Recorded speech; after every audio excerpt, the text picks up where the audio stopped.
సహనము చేసేటువంటి యొక్క అద్భుతములు. మానవుని జీవితములో సహనము అనేది ఉంటే మానవుడు ఎట్టి కార్యములు చేయగలుగుతాడో, మానవుని జీవితములో సహనము అనేది ఉంటే ఏ రీతిగా ఆశీర్వదింపబడతాడో యోసేపుని గురించి మనం చూసాం. అవునంటారా? యోసేపు సహనము కలిగి ఉన్నాడు 13-14 సంవత్సరములు ఐగుప్తు దేశములో.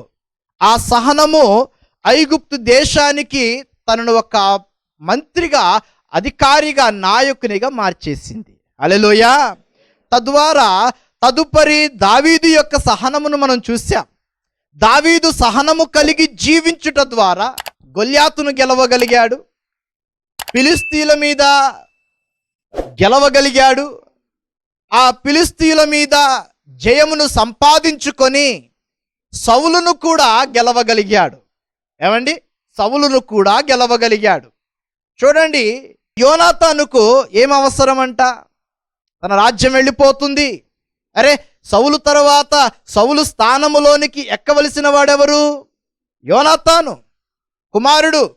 మరి ఆ కుమారుడు ఇప్పుడు తన రాజ్యము నా చేతిలోంచి వెళ్ళిపోతూ ఉంది అని తెలిసినప్పటికీ దావీదుకు సహకరించాడు.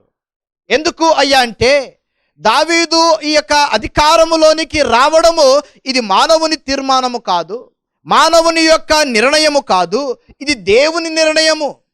దేవుని యొక్క ఇది అధికారము దేవుడు ఇవ్వబోతున్నాడు. కాబట్టి నేనే పాటివాడిని, ఆ అధికారమును నేనే చేజెక్కించుకోవడానికి. ఈ జ్ఞానము తెలిసినటువంటి యొక్క యోనాతాను దావీదుకు సహకరించాడు. తన తండ్రి అయిన సౌలు నుంచి కలుగుతున్న అనేక అపాయముల నుండి దావీదును తప్పించాడు. దావీదు సహనము దావీదును రాజుగా చేసేసింది. హల్లెలూయಾ. ದಾವೀದನ ಒಂದು ಸಹನೆ ದಾವೀದನನ್ನು ರಾಜನನ್ನಾಗಿ ಮಾಡಿತು. ದಾವೀದನ ಸಹನೆ ಹಲವಾರು ಕಷ್ಟಗಳಿಂದ, ಹಲವಾರು ಉಪದ್ರವಗಳಿಂದ, ಹಲವಾರು ಕುರಿತಾಗಿರುವಂತಹ ಬಡತನದಿಂದ, ಹಲವಾರು ಕೊಲೆಗಾರಿಕೆಯಾಗಿರುವಂತಹ ಪರಿಸ್ಥಿತಿಗಳಿಂದ ದಾವೀದನನ್ನು ತಪ್ಪಿಸಿತು. ದಾವೀದನಲ್ಲಿರುವಂತಹ ಸಹನೆ. ಮಾನವನಲ್ಲಿ ಯಾವಾಗ ಸಹನೆ ಇರುತ್ತೋ ಅದರಲ್ಲಿಯೂ ಕೂಡ ನಾನು ದೇವರನ್ನು ನಂಬಿದ್ದೇನೆ. ಯಾರ್ರಿ? ಯೇಸುವನ್ನು ನಂಬಿರುವಂತಹ ನನ್ನಲ್ಲಿ ಸಹನೆ ಇಲ್ಲದಿದ್ದರೆ, ಕಳೆದ ವಾರ ಒಂದು ಮಾತು ಹೇಳಿದ್ದೆ, ಸಹನೆ ಇಲ್ಲದೆ ಇದ್ದರೆ ನಾವು ಸೋತು ಹೋದ ಹಾಗೆ ಎಂಬುದಾಗಿ.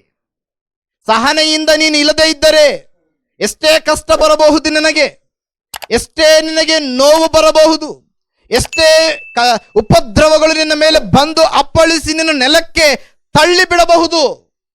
ನೀನು ಸಾಯುವಂತ ಸ್ಥಿತಿಗೆ ನಿನ್ನ ಕಷ್ಟಗಳು ನಿನ್ನನ್ನು ಎಳೆದುಕೊಂಡು ಹೋಗಿರಬಹುದು. ಆದರೆ ಸಹನೆ ಕಳೆದುಕೊಂಡರೆ ನೀನು ಬಿದ್ದು ಹೋದಾಗೆ, ನೀನು ಸತ್ತು ಹೋದಾಗೆ.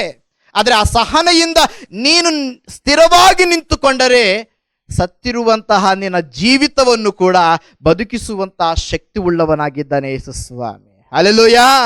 ಆದ ಕಾರಣ ನನ್ನ ಜೀವನದಲ್ಲಿ ನಾನು సహన ఎన్నుವುದು కాపాడిಕೊಳ್ಳಬೇಕು. మన జీవితంలో మనము సహనము అనేది కాపాడుకోవాలి. సహనము ద్వారానే దావీదు రాజు అయ్యాడు. రాజు ఆశించలేదు, ఆ దావీదు ఆశించలేదు రాజు స్థానము. ఏమండి? యోసేపు ఆశించలేదు ఆ నాయకత్వని స్థానము, అయితే సంపాదించుకోగలిగారు. ఈనాడు సహనము అనేది చాలా ప్రాముఖ్యం. ఈనాడు మన కుటుంబాలలో ఆ సహనం ఉంటుందా? దేవుని నమ్మిన బిడ్డలారా జాగ్రత్తగా వినండి. సహనము అనేది దేవుని యొక్క వరము. అది గత వారం నేర్చుకున్న సహనము అనే దానికి అద్భుతమైనటువంటి యొక్క నిర్వచనం మనం అర్థం నేర్చుకున్నాం కదా. ఏమిటండి సహనం అనగా? సహనము అనగా అర్థం ఏమిటి? దేవుని చిత్తానికి లోబడుట, దేవుని చిత్తానికి లోబడి జీవించుట. ఇదే సహనము అనగలిగిన పదానికి నిజమైన అర్థము, వాక్యానుసారమైన అర్థము. సహనం అంటే ఓర్పు కాదు. సహనము అంటే అర్థం కాని వాళ్ళకి చెప్తాం ఓర్పు అని చెప్పి, ఇంకా చెప్తాం ఇంగ్లీష్లో పేషెన్స్ అని చెప్పి, ఇంకా చెప్తాం కన్నడలో తాಳ್ಮೆ అని చెప్పి. ఇవన్నీ ఒక పదానికి సంబంధించినవే. అయితే నిజమైన అర్థం ఏమిటి అంటే దేవుని చిత్తానికి తగినట్టుగా లోబడాలి. దేవుని చిత్తాన్ని జీవితంలో నెరవేర్పులోనికి రావాలి అంటే సహనం కావాలి, లోబడాలి, విధేయత చూపించాలి. అప్పుడే ఆ సహనము అనేది మన జీవితంలో ఉన్నత కార్యాన్ని చేస్తుంది. యోసేపు చేయించుకున్నాడు ఆ కార్యమును.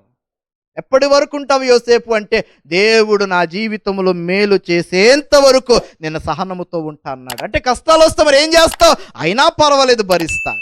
నిందలు వస్తే ఏం చేస్తావు? పర్వాలేదు భరిస్తాను. నీ కుటుంబపు వాళ్ళే, నీ ఇంటి వారే, నీ బంధువులే నిన్ను పోట్లతో పొడుస్తూ ఉంటారు, మాటలతో ఆ యొక్క AK-47 గన్నుతో ఎలాగైతే బుల్లెట్లు షూట్ చేసినట్టుగా నీ మీద షూట్ చేస్తారు. ఏం చేస్తావు? నా దేవునిని బట్టి నేను సహనము కలిగి ఉంటాను. నా దేవునిని బట్టి నేను ఓర్చుకుంటాను. ఎందుకు అంటే నేను నమ్మిన నా దేవుడు నన్ను నిలబెట్టగలిగిన సర్వోన్నతమైన శక్తి కలిగిన వాడు. హల్లెలూయా. నీ బంధువులు ఈరోజు ఉంటారు, రేపు వెళ్ళిపోతారు. నీ బంధువులు రెండమ్మ అంటే వస్తారు. ఒకవేళ నీ ఇంట్లో ఏ ఫంక్షన్ లేకపోతే నీ గుమ్మం కూడా చూడరు, ఆ గుమ్మం కూడా చూడరు. అయితే దేవుడు ఎల్లప్పుడూ నీతో ఉండేవాడు. ఏ సమయములలో? అన్ని సమయములలో. నువ్వు కష్టములో ఉన్నప్పుడు నీతో ఉంటాడు. నువ్వు పడిపోయిన స్థలములలో నేను లేవనెత్తడానికి నీ దగ్గర ఉంటాడు. నువ్వు నిలబడినప్పుడు నిన్ను ఇంకా బలపరచడానికి, ప్రోత్సహించడానికి నీతో ఉంటాడు దేవుడు. దేవుడు నిన్ను విడిచిపెట్టి ఎక్కడికి వెళ్ళిపోడైతే నువ్వు ఒకటి పని చేయాలి. దేవా, నీ చిత్తానికి లోబడుతూ నీ సహనముకు నేను కలిగి ఉండగలిగిన అద్భుతమైన వరముతో కూడిన కృప నాకు అనుగ్రహించు ప్రభువా అని మనము ఎల్లప్పుడూ ఎట్టి పరిస్థితుల గుండా నువ్వు నడిపించబడుతున్నప్పటికీ ఇదొక్కటి కాపాడుకుంటే చాలు, దేవుడు నిన్ను నిలబెడతాడు. ఏం కాపాడుకోవాలి? సహనము కాపాడుకోవాలి.